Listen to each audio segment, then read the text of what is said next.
What is this simple piece of metal called in relation to a window? It's called a drip cap.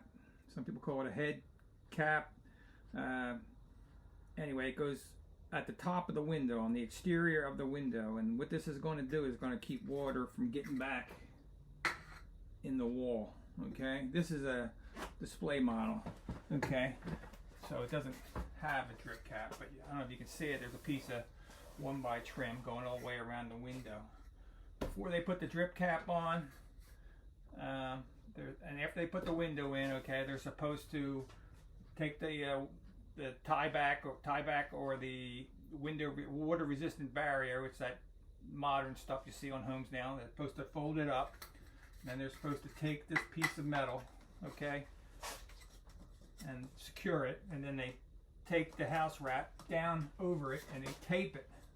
Okay, what that's going to do is it's going to keep the water from getting back in there. I see it too often. I was just at a house here at the Jersey Shore last week where the house is 25 years old.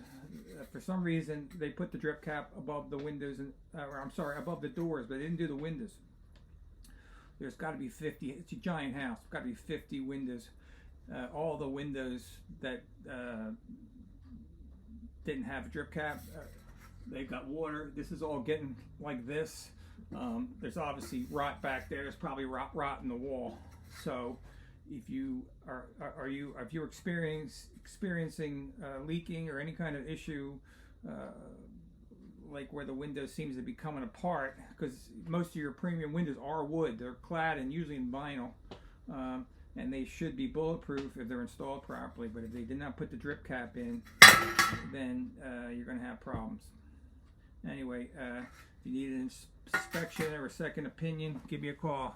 Barry Felice for Windows at 609-889-9500. Thank you.